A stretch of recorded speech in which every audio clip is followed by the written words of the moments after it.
Olá, alunos. Então, professora Simone, nós vamos dar continuidade à unidade 3, onde nós vamos falar sobre lesão epitelial cervical de baixo e de alto grau, as famosas L-Sil e H-Sil, tá? Então, a gente vai entrar dentro das anormalidades em células epiteliais escamosas.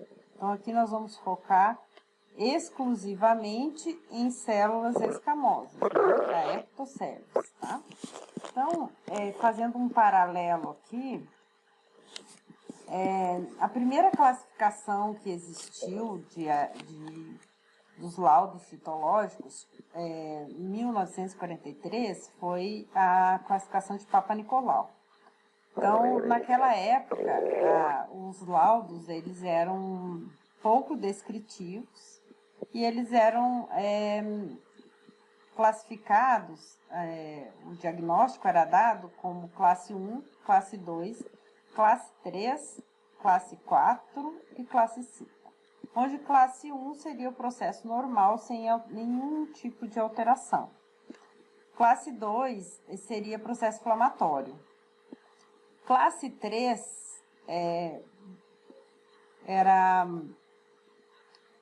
alterações suspeitas, né, de carcinoma. Então, não era lesão maligna e não era um processo inflamatório, mas era uma condição que na época se chamava de suspeito, tá? E aí ele era dividido em A, B e C, tá? Classe 3A, classe 3B e classe 3C, conforme a gravidade das lesões, né, do menor para o maior. Classe 4 era o carcinoma in situ. Carcinoma in situ é uma lesão maligna que não está mais restrita, a alteração não está mais restrita ao epitélio. Ela um microinvasor, ele invade o tecido conjuntivo, mas em questão de milímetros, tá? Então, tem lá até 5 milímetros de invasão, você considera um carcinoma in situ, porque ele é localizado, tá? In situ quer dizer que a localização dele ali é um invasor, um microinvasor, mas a invasão é muito pequenininha e o risco de metástase ainda é pequeno, devido à pouca invasão do tecido conjuntivo. Enquanto que o carcinoma chamado invasor, né, esse in situ seria o microinvasor, o invasor era classificado, então, como classe 5, tá? E em 1953 surgiu uma nova classificação baseada, então, da classe 3, 4 e 5, né? Não descrevia processo normal nem processo inflamatório. Começou a descrever, então, essas lesões suspeitas aqui, ele começou a chamar de displasia, né? Como se tivesse algo alterado ali. Então, antes dos carcinomas in situ, que é o 4 in situ e o 5 invasor, você tinha essas alterações leve, moderada e acentuada ou severa, e ele chamou de displasia, tá? Então, a classe 3 aqui, Reagan, em 1953, desmembrou em displasias. Displasia leve, displasia moderada e displasia acentuada. Nada mais é do que aquelas lesões intraepiteliais que hoje a gente conhece como L-Sil e H-Sil, tá? Em 1967, surgiu uma classificação chamada Richard, que ele simplesmente mudou o nome, né? Mas claro que, além de mudar o nome, ele inseriu critérios citológicos aqui para ficar mais fácil essa classificação. Mas, comparando aqui, correlacionando o nível de alteração, a displasia leve ele passou a chamar NIC1, displasia moderada NIC2 e a displasia severa, que junto com o carcinoma in situ, ele colocou dentro do NIC3. Então, o NIC3 era a displasia severa e o classe 3C, junto com o classe 4 lá do Papanicolau, tá? NIC1, NIC2, NIC3 e já partia para o carcinoma invasor. E aí, em 1950, aqui nós já tivemos várias atualizações do Bethesda, tá?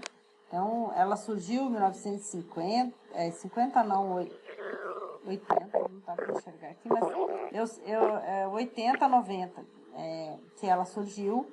E é uma classificação internacional, onde todos os países, então, eles usam essa classificação. Aqui no Brasil, os laboratórios particulares usam o Bethesda por uma norma de internacionalização, enquanto que os laboratórios públicos do SUS usam um laudo,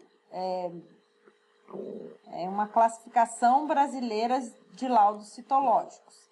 É baseada no Bethesda, mas tem algumas coisas que eles alteraram, tá? Então, é uma comissão feita pelos expertos da área da citologia, e aí eles propuseram um modelo de classificação adaptado para o Brasil, baseado no Bethesda, mas adaptado para o Brasil.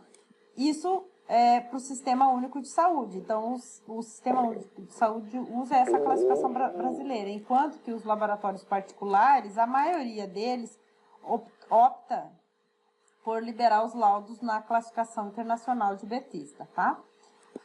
O Bethesda, assim como o brasileiro, a classificação brasileira, as terminologias são as mesmas. O que muda aqui são os critérios para englobar aqui dentro, tá? Então, por exemplo, HPV e lesão intraepitelial de baixo grau engloba aqui, então, o NIC1, ou displasia leve, ou a classe 3A, das classificações anteriores, tá? O HSIL, que é a lesão intraepitelial de alto grau, ela inclui classe 2 e classe 3, ou seja, ele inclui lá do Papa Nicolau, classe 3, B, C e o 4. Então, o carcinoma in situ, aquele microinvasor, juntamente com a displasia severa e a moderada, esses três aqui estão agrupados dentro do HSIL.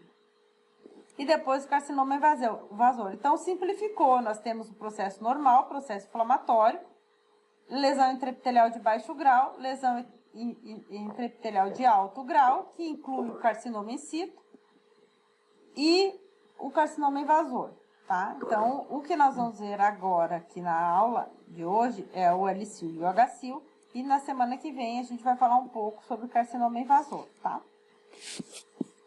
Só para contextualizar vocês na questão da classificação. Bom, então, as anormalidades em células epiteliais escamosas incluem lesão intraepitelial de baixo grau, uma LCIL mais o HPV, tá? Pode ter ou não o HPV associado aqui, tá? Lesão intraepitelial de alto grau é o HSIL mais o carcinoma in situ. Então, o carcinoma in situ está inserido, já é uma lesão maligna, enquanto que o LCIL e o HSIL sem o carcinoma in situ, eles são lesões pré-malignas, mas o carcinoma in situ está inserido aqui dentro dessas lesões pré-malignas, mas ele já é considerado um carcinoma, uma lesão maligna, só que devido à microinvasão, ele está colocado aqui dentro do alto grau, mas como ele o risco de metástase é bem menor pela microinvasão, ele tem um percentual de cura, de tratamento, as chances são muito grandes, né, de cura. Então, ele é englobado, introduzido aqui dentro. E aí, depois, nós temos o carcinoma de células pavimentosas ou de células escamosas, né? Então, olhando aqui na evolução das lesões no epitélio, nós temos processo normal, uma lesão intraepitelial de baixo grau, uma lesão epitelial de alto grau e um carcinoma invasor. Vocês podem ver que só que isso aqui teria que estar ao contrário, tá? Porque aqui são as células superficiais, vamos já virar, né? Mas aí eu viro aquele ali. Aqui são as células superficiais, intermediárias, parabasais, basais, a membrana basal e o tecido conjuntivo, né? Então, no processo normal, você não tem nenhuma alteração. Numa lesão intraepitelial, normalmente, essa eu já vou introduzir a diferença dos dois aqui para vocês, tá? A gente vai ver critérios de lesão intraepitelial, que são aumento do tamanho do núcleo, hipercromasia, a gente vai ver os critérios em relação ao núcleo e em relação ao citoplasma. Quando essas alterações estiverem presentes em células intermediárias ou superficiais, a gente diz que a lesão é de baixo grau. Quando essas alterações estiverem comprometendo as células da camada profunda, basal, parabasal ou metaplásicas, a gente diz que é lesão intraepitelial de alto grau. Por que alto grau? Porque está muito mais próximo da membrana basal e o risco, o alto grau está relacionado ao risco de invasão, tá? Então, isso quer dizer que a lesão intraepitelial de baixo grau, a gente vai ver alterações em células intermediárias e superficiais. E o HSIL eu vou ver alterações em células da camada profunda, basal para basal, ou metaplásica, tá? Por que metaplásica? Porque a metaplásica, ela é uma célula que pode estar com uma camada só aqui, né, em reconstrução do epitélio, e aí o risco de invasão é grande aqui. E depois do HSIL, nós temos o carcinoma invasor, tá? Lembrando que de um processo normal, né, da primeiro contato, vamos imaginar com o HPV, até aqui nós temos anos de desenvolvimento dessa lesão, tá? Então, a coisa demora para progredir, não é rapidamente. Então, por isso que as análises citológicas, elas têm como objetivo detectar ou LCIL ou HSIL, ou seja, lesões intraepiteliais de baixo ou de alto grau, que são perfeitamente tratáveis, né? Faz uma cauterização, faz uma conização, etc. A gente vai ver isso na aula que vem, passar, claro, rapidamente, só para a gente saber os principais tratamentos que existem, mas esses tratamentos, essas intervenções, são capazes de eliminar a lesão intraepitelial. Agora, quando a lesão já está, o carcinoma invasor já está estabelecido aqui no epitélio, aí vai ser necessário, né, provavelmente uma esterectomia parcial ou total, e vai ver como que funciona isso, e também químio, rádio, etc. Tá? Então, vamos falar sobre a lesão intraepitelial de baixo grau, né? O LCIL vem do inglês Low Grade Squamous Intraepithelial Lesions, ou seja, lesão intraepitelial escamosa de baixo grau, tá? Por isso que é LCIL. O HSIL vai ser High Grade Squamous Intraepithelial Lesions, ou seja, lesão intraepitelial escamosa de alto grau, high, por isso que vai ser HSIL, tá? Por isso que vem da onde vem essa sigla. Então, do português é uma lesão escamosa intraepitelial, ou seja, dentro do epitélio, não invadiu o tecido conjuntivo, não saiu de dentro do epitélio, passou a membrana basal e invadiu o tecido conjuntivo, tá? Tá dentro do epitélio escamoso. E é de baixo grau porque provavelmente esses critérios citológicos de lesão intraepitelial estão em células intermediárias ou superficiais. Então, a lesão, o LCIL, né, como eu falei para vocês, as células, então, superficiais ou intermediárias. As superficiais eosinofílica ou basofílica, ou as células intermediárias é que são afetadas. Então, a origem no epitélio escamoso maduro é que essa lesão tem origem no epitélio escamoso maduro, né? Então, não envolve camada profunda, que são aquelas células imaturas que estão ainda em divisão celular e diferenciação. Então, aqui nós temos células superficiais intermediárias acometidas das lesões, das alterações epiteliais. Tendem a regredir espontaneamente. Então, 50% dos LCILs, dos casos, regridem espontaneamente em 6 meses. Então, vamos imaginar que você teve uma lesão intraepitelial em janeiro, mas colheu o preventivo no mês anterior. Dezembro não tinha dado nada. Aí a lesão começa em janeiro. Você só vai repetir o preventivo de novo em dezembro. Até dezembro, essa própria lesão intraepitelial regrediu. Você pode nem saber que você já teve. E isso acontece muito. Então, o que pode acontecer? Se ela não regrediu espontaneamente, em dezembro você pega ela. Mas se ela regrediu, você nem sabe que teve, e aí o seu sistema imune combateu sozinho. Então, a maioria, aqui está 50%, mas você consegue, na literatura, você consegue ler ainda de 70%. Né? Alguns autores falam em 70%. Elas regridem automaticamente, sem nenhuma intervenção. Tá? Sem fazer nada, às vezes sem você nem saber. Tá? O Helicil, ele é bastante associado com a infecção do HPV. Então, quando você está no laboratório de citologia e observa os laudos citológicos, a grande maioria dos laudos de lesão intraepitelial de baixo grau tem associação com HPV. Tem HPV presente, tá? Tem a coelocitose, né? Aqueles critérios que a gente viu na aula passada. Eles estão presentes lá, tá? Isso porque eu disse para vocês que sempre que tiver HPV, no mínimo é Helicil, né? Mas, por quê? Por causa da discariose, da disqueratose. Então, vocês vão ver que esses critérios de discariose e disqueratose vão estar presentes aqui na lesão intraepitelial de baixo grau, acometendo células intermediárias e superficiais. Eu posso ter ou não a coelocitose também. Se eu tiver a coelocitose, eu coloco HCil mais HPV.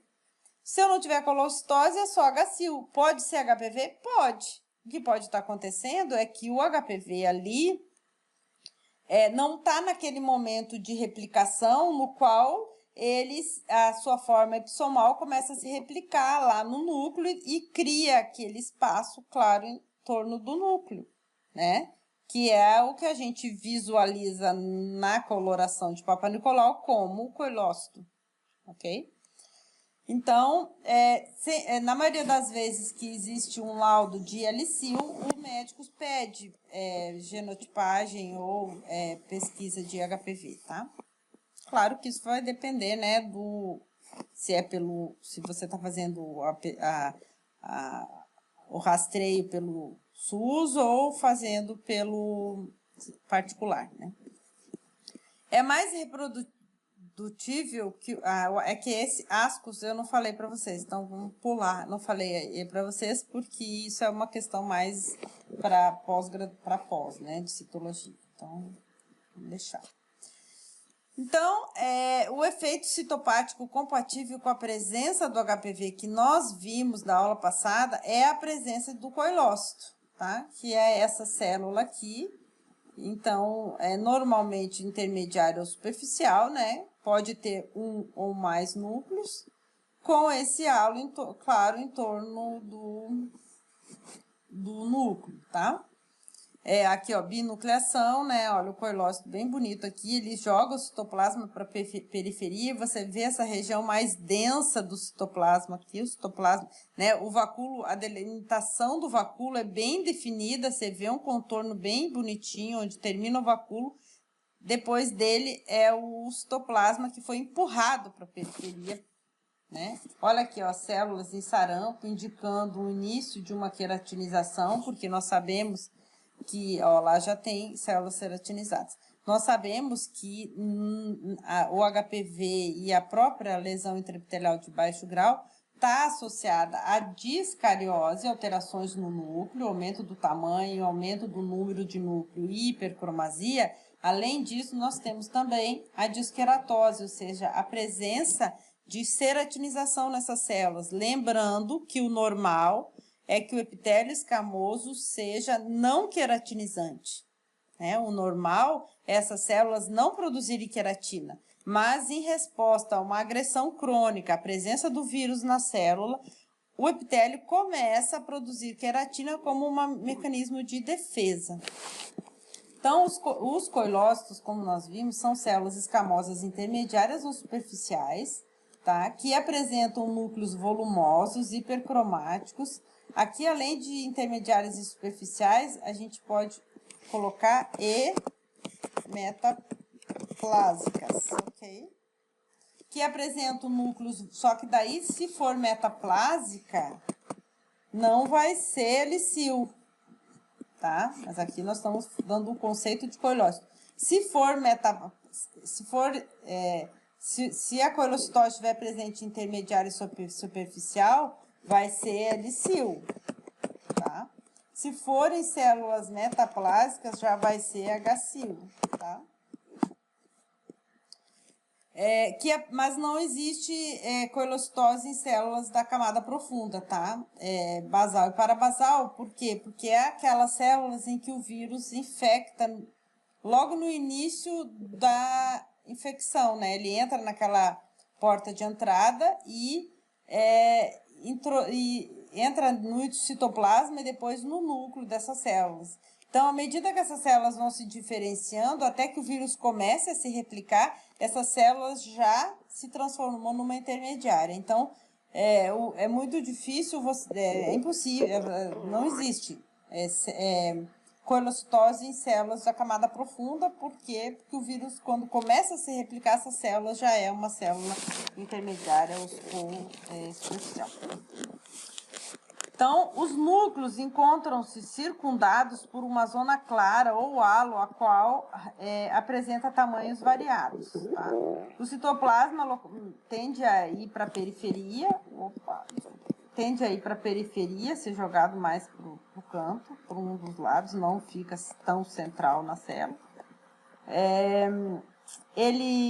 O citoplasma então vai, quer dizer, o núcleo vai para a periferia e o citoplasma também, tá? O citoplasma, ele fica mais denso na borda e pode ser cianofílico, tá? Verdinho, ou basofílico. E quais são os aspectos, então, exceto o HPV, né? Quais seriam os critérios citológicos de helicil, né? Então, além da coilocitose, se a gente visualizar, a gente já viu isso, se a gente visualizar coilocitose, já é no mínimo helicil. Mas se não tivesse coilocitose na lâmina, né? O que mais que eu posso ver para dar o diagnóstico de lesão intraepitelial de baixo grau? Então, são células discarióticas, ou seja, o núcleo dessas células está alterado. Por quê? Porque toda lesão começa no núcleo, tá? Vocês vão ver que, obviamente, o carcinoma, ele tem um núcleo bastante alterado, mas o citoplasma dele também altera muito. E essas células no carcinoma vão ser pleomórficas, vão ter formas alongadas, formas de fibra, de girina, ela perde totalmente aquela característica poligonal das células escamosas. Mas, aqui na lesão intraepitelial, a alteração está, apesar de refletir um pouco no citoplasma, ela está mais restrita ao núcleo, porque a lesão começa sempre no DNA, né? Então, a lesão está ali, restrita ao núcleo. Se tiver o HPV, é porque o HPV, lembra, está dentro do núcleo, se replicando, e se essa lesão for evoluir para um câncer, nós temos a carcinogênese induzida pela integração ao genoma humano. Então, o DNA do vírus é integrado ao genoma humano. Então, ou ele vai causar uma deleção, uma inserção, né, de um gene, etc. Então, ele vai causar alterações nos cromossomos. E isso vai ser refletido na citologia por eu ver células com o núcleo discariótico, núcleo alterado, por essa alteração no DNA, tá? Que vem, supostamente, pela integração, tá? Então, essas alterações no núcleo são, basicamente, núcleos aumentados e hipercromáticos. E aumento também do número de núcleos, tá? Então, as células podem... Olha só, você tem núcleos bastante aumentados, núcleos com formas mais alongadas, cromatina mais grosseira, hipercromasia, bem mais pretinho. Então, muda também a quantidade de núcleos na célula, Então, muda cor, número e tamanho, tá? Do núcleo.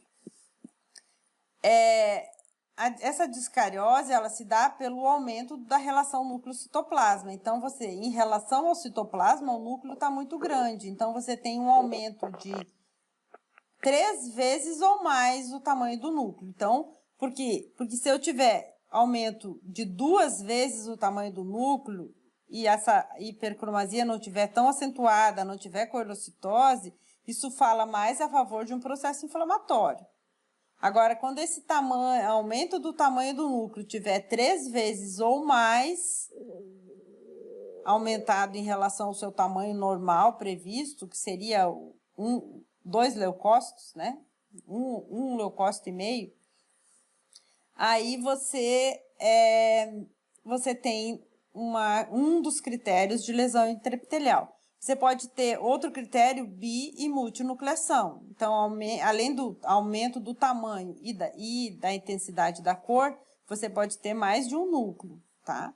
E nós temos também a disqueratose, ou seja, a alteração de ceratinização, presença de queratina, que pode ser em células que mantiveram o núcleo para queratose, ou hiperqueratose. Eu posso escrever disqueratose com Q ou disceratose, também pode ser, tá? Ou um C aqui, disceratose ou disqueratose. Então, às vezes, a gente vai falar paraceratose e às vezes eu posso falar paraqueratose. Tá na mesma, tá, gente? Só para vocês saberem. Então, hiper seria a célula ceratinizada sem núcleo, a escama, laranjinha, e a paraqueratose seria a célula rica em queratina, por isso ela se cora de laranja, né, pela coloração, pelo orange G lá do Papa Nicolau,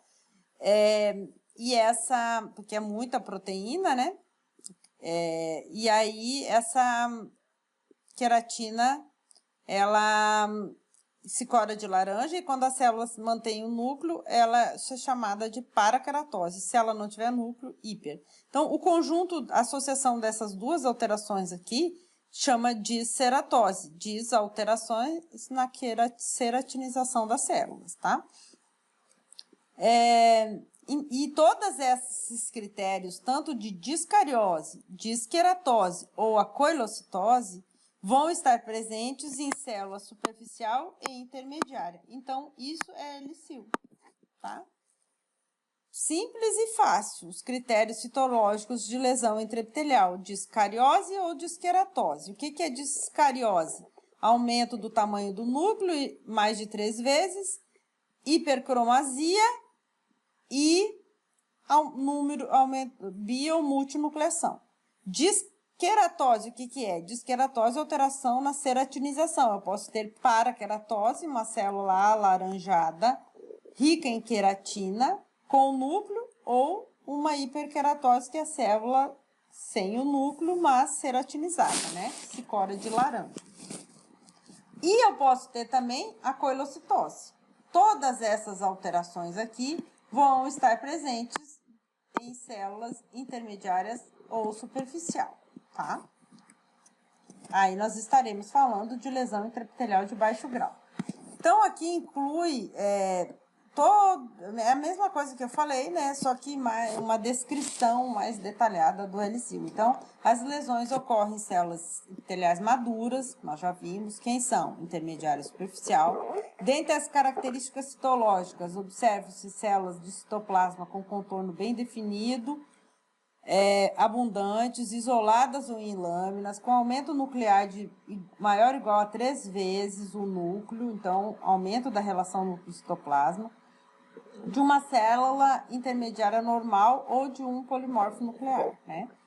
Que a gente sempre compara o tamanho do núcleo de uma célula intermediária com um polimorfo nuclear. É um leucócito ou um leucócito e meio, tá? Se tiver mais que isso, 3 vezes maior, a gente já pode dizer que é um dos critérios de lesão intraepitelial. Eu posso ter, então, bi ou multinucleação com contorno nuclear liso ou levemente irregular. Então, a carioteca pode ter ser irregular, um dos lados ser mais intenso, o pretinho, o contorno, do que o outro, né? A cromatina finamente granular é distribuída uniformemente pelo núcleo, porém ligeiramente condensada. Então, ela é mais grosseira, tá? O que confere ao núcleo uma leve hipercromasia. Então, ele fica mais hipercromático porque a cromatina fica mais grosseira, tá? Por que a cromatina está mais grosseira? Porque nós temos alteração no DNA. O que é a cromatina? É a condensação do DNA, como é que ela se associa às histonas e como é que ela se compacta no núcleo. Então, se essas células estiverem com alterações no núcleo, no DNA, que pode ser, por exemplo, pelo vírus, pela integração, né, do genoma viral ao genoma humano, você tem, então, um aumento da condensação da cromatina. Porém, a figura patognomônica representando o efeito citopático do HPV é o coilócito, tá? Eu só posso dizer que tem HPV se eu ver a coilocitose, senão eu vou liberar o laudo se eu tiver discariose, disqueratose, mas não visualizar a coilocitose, ele é apenas LCIL, tá? Por que eu falo muito do HPV aqui? Por quê? Porque se a lesão é pré-maligna e mais de 99% dos cânceres de colo de útero estão associados ao HPV, então quem está causando essa lesão pré-maligna provavelmente seja o HPV. Se essa lesão vai progredir para o câncer ou não, né? Se o LCIL ou o HCIL vai progredir ou vai regredir, depende do tipo do HPV. Se é um tipo daqueles oncogênicos de alto risco ou de baixo risco. Os de baixo risco normalmente regridem automaticamente porque eles não tendem a fazer integração. Eles simplesmente permanecem na sua forma epissomal à medida que a célula vai se dividindo e amadurecendo e se tornando uma célula superficial e de escama do epitélio, libera junto o vírus. E elimina o vírus, tá? Enquanto que aqueles tipos oncogênicos tendem a integrar o genoma humano e aí eles permanecem, é como se eles agora fizessem parte do genoma humano. E aí não tem como eliminar mais, tá? Então, o colócito, por definição, é uma célula madura com grande halo em torno do núcleo, só que, na verdade, ele é um halo dentro do núcleo. Isso aqui é só uma terminologia, mas, na prática, aquele espaço está dentro da carioteca e não fora, né? De contorno acentuado, com periferia do citoplasma apresentando uma orla densa, ou seja, a periferia da célula é mais densa porque o citoplasma foi empurrado para a periferia. Atenção para o diagnóstico diferencial de coilocitose com o halo perinuclear, aquele halo que está presente lá no tricomonas, na cândida, tá?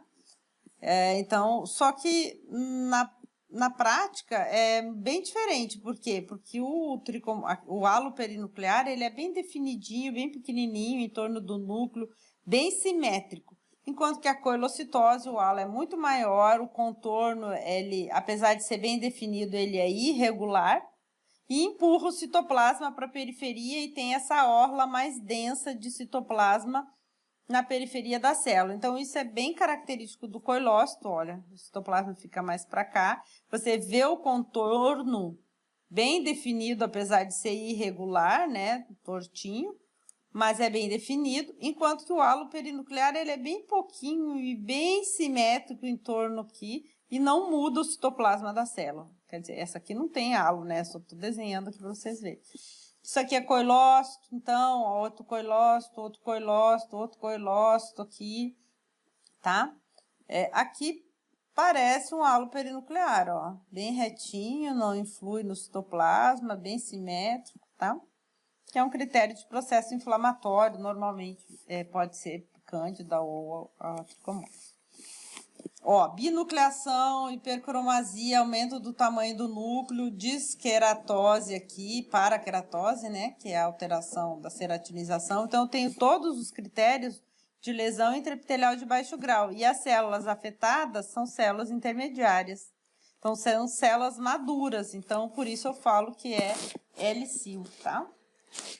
Aqui de novo, né, olha, uma binucleação, coilócito, né, fagocitando uma célula ceratinizada, uma paraqueratose aqui. Então, só aqui aumenta o tamanho do núcleo, hipercromasia. Então, só aqui eu tenho os critérios de lesão intraepitelial de baixo grau. Tá? Binucleação, ceratinização, coilocitose, hipercromasia, aumento do tamanho do núcleo. Olha um leucócito aqui. Então, tem mais de 3 vezes o tamanho de um leucócito, tá? Então, lesão intraepitelial de baixo grau. Ó, aqui mostrando binucleação, uma coilocitose aqui, olha o citoplasma mais denso para a periferia, aumento do tamanho do núcleo, leve hipercromasia, aqui uma coilocitose, ó, aqui outra. Então, aumento do tamanho do núcleo. Então, o que você tem aqui é muito fácil. A lesão intraepitelial de baixo grau, ela é bem fácil de fazer o diagnóstico, tá? E a lesão de alto grau, né? Ó, que eu falei para vocês, o H vem do high grade, alto grau de lesão, tá? Simplesmente a origem no epitélio escamoso imaturo. Quem é o epitélio escamoso imaturo? São as células basais e parabasais e as metaplásicas. Por que as metaplásicas são imaturas? Porque uma célula metaplásica madura já vai ser uma célula escamosa. Certo? Então, a lesão intraepitelial de alto grau, ela acomete células imaturas do epitélio, e por isso o maior risco de invasão, porque estão mais próximas à membrana basal. À medida que essa célula se diferencia e amadurece, ela vai para a superfície do epitélio, mais longe da membrana basal. De 12% a 22% persistem e progridem para o carcinoma invasor. Então, isso significa que 80% a 90% dos HSILs regridem espontaneamente. Só de 12% a 22% é que progridem para um carcinoma invasor. Né? Então, isso sem nenhum tratamento. E se você fizer o diagnóstico e fizer uma intervenção cirúrgica, né, alguma conização, que é o mais usado para HSIL, você tem uma chance de cura de 100%, tá? Por isso que a importância da citologia é você detectar lesões pré-malignas de baixo e de alto grau e que permite, então, uma intervenção e um bloqueio dessa progressão da lesão, tá? Então, aqui nós temos, eu tinha que ter trocado essas células aqui, mas as lesões intraepiteliais de alto grau acometem, então, células da camada basal, né? Células basais, parabasais ou intermediárias, tá? O citoplasma é denso e redondo. Por que redondo? Porque essas células basais e parabasais não são poligonais. As células poligonais, a gente viu lá nas primeiras aulas, são células intermediárias e superficiais. As células da camada profunda, ou elas são redondas ou ovais, né? E as células intermediárias são aquelas células com aqueles prolongamentos citoplasmáticos. Então, a gente diz que as células acometidas da lesão de alto grau, elas são células mais redondas, tá? O citoplasma é pouco visível, porque como o núcleo aumenta de tamanho e você já tem uma célula pequena, né? E redondinha, a célula, quanto mais imatura, menor é a célula, né? Menor é o citoplasma da célula, quer dizer. Se você aumenta o núcleo ainda, você compromete o citoplasma, tá? E, obviamente, essas células, então, vão apresentar discariose e disqueratose, né? Que são os critérios de lesão intraepitelial. Então, lesão intraepitelial de alto grau, né? Ó, inclui aqui a antiga displasia moderada, displasia grave, carcinoma in situ, ou NIC2 e NIC3, das outras classificações, como nós vimos no início da aula. Então, as alterações ocorrem em células epiteliais imaturas, tais como as parabasais, basais metaplásicas, As características citológicas incluem a apresentação de citoplasma denso, arredondado, ovalado ou irregular em células isoladas, dispostas em lâminas ou em agrupamentos. O aumento da relação núcleo-citoplasma, além da variação no formato e no tamanho dos núcleos, ou seja, discariose, apresentando cromatina fina ou grosseira, confere ao núcleo hipercromatismo, ou seja, aumento da intensidade da cor do núcleo, fica mais preto. E nucléolos podem aparecer, tá? Mas pequenos, porque lembra que nucléolos não são comuns em células escamosas, e sim em célula glandular ou metaplásica. A membrana nuclear é irregular e espessada, né? Isso também era lá no helicil, só que agora a membrana nuclear das células imaturas, tá?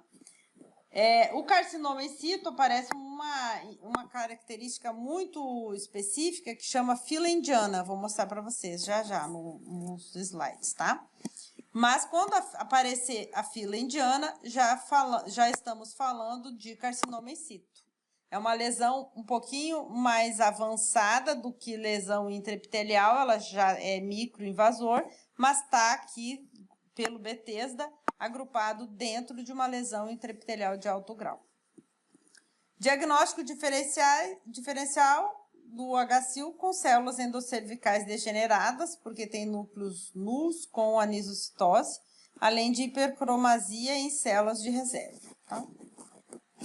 Então, vamos olhar aqui, ó. Lembra que eu falei da fila indiana? É quando você tem, então, núcleos aumentados de tamanho, quase não se vê o citoplasma, mas esses núcleos estão um atrás do outro, parece formando uma fila. Daí aqui até desenhou um risco aqui para mostrar essa fila, tá? Então, quando na lâmina aparecer núcleos assim em fila, isso é o que a gente chama de fila indiana. E aí, claro, fala a favor do carcinoma in situ, porque na explicação leiga para isso, é como se as células estivessem entrando em fila para entrar naquele espaço da membrana basal e invadir o tecido conjuntivo. Então, elas se organizam para a invasão, tá?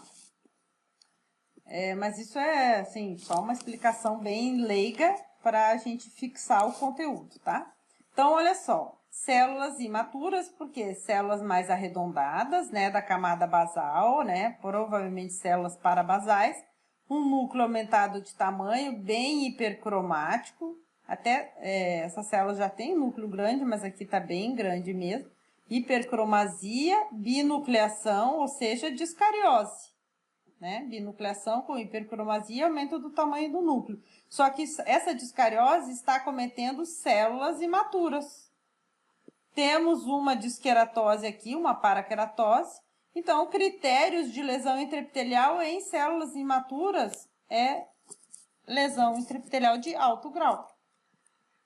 Beleza? Então, aqui já são células metaplásicas, né? Olha só, células, aqui tem uma metaplásica e tem algumas aqui, ó, essa aqui, células parabasais. Olha, célula em sarampo indica um processo de ceratinização, que está começando, binucleação, aumento do tamanho do núcleo, hipercromasia. Então, nós estamos vendo o quê? Discariose e disqueratose aqui, né? Que já está ceratinizando, só que essa discariose e essa disqueratose estão acometendo células imaturas, metaplásicas e parabasais, tá? Então, HSIL. Aqui nós estamos vendo aumento do tamanho do núcleo, já aparece nucléolos, olha, tá? Aqui o nucléolo.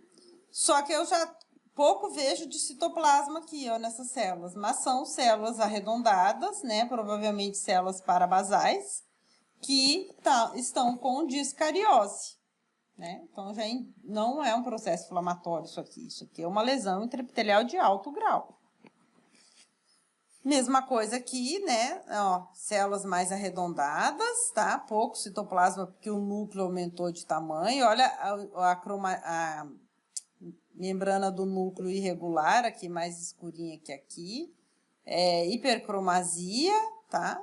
Aumento do tamanho do núcleo. Discariose.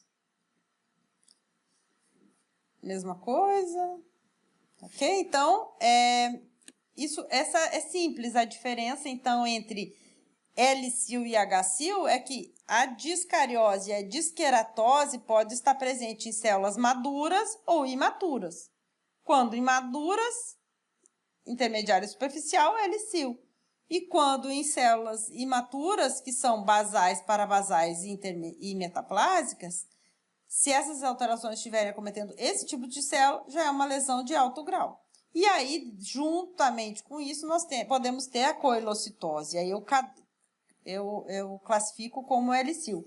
Agora, vamos imaginar que você visualize uma célula intermediária com coelocitose na lâmina e mais num outro campo você visualize umas células, vamos imaginar célula ou metaplásica ou parabasal com discariose. Qual vai ser o laudo? O laudo vai ser da lesão maior que aparecer, então já vai ser H-sil. Apesar de ter coelocitose, que seria L-sil, mas eu tenho também células imaturas com discariose. Então, já é uma lesão de alto grau, tá? Exemplo, eu também posso ver lesões malignas. Carcinoma invasor num campo e outras células mostrando coelocitose. Então, eu posso ter coelocitose, que eu chamaria de L-sil, mas se na minha lâmina aparecer lesões maiores, mais avançadas, o diagnóstico vai ser sempre da lesão mais avançada que foi vista na lâmina. Então, por isso que a gente tem que escrutinar a lâmina do início ao fim. Começar no cantinho e ir até o outro canto, aproveitar todos os campos, porque lembra que histologia não representa o todo, é um raspado. Você pode, na hora da coleta, ter pego só uma ou duas células com alteração maligna, e aí você aplica ali, vai ler, não olhou direito, liberou o laudo como, sei lá, um L-sil ou um processo normal, um processo inflamatório, alguma coisa que você viu ali, e não viu que lá num cantinho tinham duas células com critérios citológicos de malignidade. Por quê? Porque a lesão, o tumorzinho, estava mais pro lado onde a escovinha só raspou. Certo? Então, por isso que a citologia ela é um teste de rastreio, né? E tem que ser realizada, escrutinada a lâmina por completo. O diagnóstico de qualquer um desses diagnósticos que a gente dá olhando na citologia, o médico sempre vai fechar o diagnóstico coletando uma biópsia e fazendo uma histologia, porque daí ele vai ver o tecido como um todo. O epitélio, a membrana basal e o tecido conjuntivo. Aí ele vê a lesão como um todo. Então, por mais que a citologia possa liberar um laudo como H-sil ou carcinoma invasor, vai chegar lá e o médico vai solicitar, vai colher uma biópsia e vai solicitar um exame histopatológico, tá? Para fechar o diagnóstico. Então, o diagnóstico definitivo é dado pela histologia. Citologia sempre é rastreio, prevenção, tá? Para se usar, imagina se a população tivesse que fazer uma biópsia, uma histologia como preventivo anualmente. Todo ano eu tinha que ter um pedaço do meu útero. Não, né? Então, eu só vou fazer a histologia quando há o exame de rastreio e der indicação de alteração. Por isso, a citologia é tão importante, tá? Então, é isso. Semana que vem a gente vai entrar, então, em lesões malignas e eu falar um pouquinho dos principais intervenções e tratamentos usados para cada uma dessas condições, né? Processo inflamatório, lesão intraepitelial, ou de baixo a alto grau ou até mesmo um carcinoma. Lembrando que, obviamente, os carcinomas são classificados, a gente vai falar isso na próxima aula, com a classificação FIGO, que é aquela classificação de neoplasias, que serve para qualquer tipo de câncer, que a gente fala que é estágio 1, 2, 3 e 4, né, do câncer. Então, obviamente, que o estágio 4, de estadiamento do câncer, o 4, ele é muito mais agressivo, com poucas chances de cura e, às vezes, até é difícil estabelecer um tratamento porque o paciente, normalmente, a sobrevida é muito curta. Às vezes, nem vale a pena fazer algum... Então, a gente vai falar um pouquinho sobre isso. Claro, eu não sou... Isso já é uma atuação do médico, não mais do farmacêutico, né? Porque a citologia vai até esse momento do rastreio. Mas a gente tem que saber um pouquinho. Então, um pouco que eu sei, eu vou falar na última... Semana que vem é a nossa última aula, né? E depois, na outra, é a nossa prova... Não, minto. Semana que vem é a nossa prova. E aí, na outra semana, eu vou dar câncer. O câncer não cai na prova, na P2, tá? A lesão maligna não cai na P2, mas cai na prova final, tá? Então, quem fizer a prova final vai cair câncer. Quem não fizer, assiste a aula para simplesmente...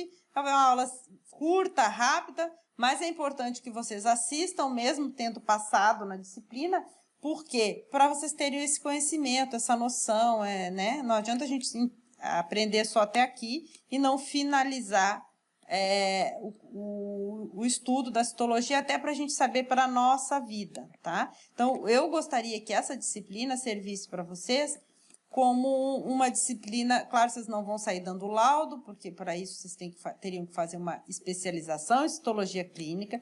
Então, o objetivo da disciplina é introduzir o tema para vocês e o que eu mais gostaria é que vocês, pelo menos, aprendessem a olhar o exame de vocês e saber pedir ajuda, saber que o preventivo não foi coletado corretamente, porque não tem lá células endocervicais ou metaplásicas, não está representado. Isso significa que no próximo ano, no outro, vocês têm que visualizar, porque se vocês ficarem 3, 4, 5 anos sem ter a JEC representada no exame de vocês, isso significa que vocês podem estar deixando de detectar lesões que ocorrem ali, né, pré-malignas, e perdendo a chance de bloquear essa progressão para o câncer, certo? Então, isso que eu gostaria que vocês aprendessem aqui na disciplina.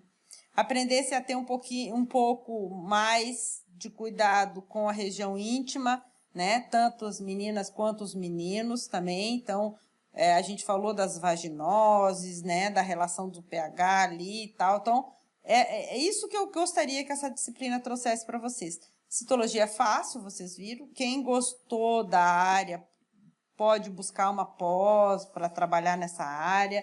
É uma área que tem campo, uma área rentável, só que é aquela coisa, tem que ter perfil de ficar sentado no microscópio com calma, olhando lâminas, né? Tempos e tempos, escrutinando. Então, quem é calmo, paciencioso e gosta disso, já sabe que pode ter um perfil. Quem é agoniado, igual eu fui fazer citologia agoniada do jeito que eu sou. Em vez de eu ficar lá lendo as lâminas, eu ia para a coleta no laboratório, coletar sangue, conversar com os pacientes, porque eu não queria ficar sentada lendo lâmina. Então, mas depois eu falei, eu não devia ter feito citologia, porque não é o perfil para mim. Mas a citologia me serviu para muita coisa até hoje. Por quê? Porque apesar de eu não sair trabalhando na área, o conhecimento que você tem sobre o assunto ajuda em muita coisa, certo? Então, isso que eu queria passar para vocês, tá? Um abraço, boa prova, que semana que vem é a nossa prova. E até mais.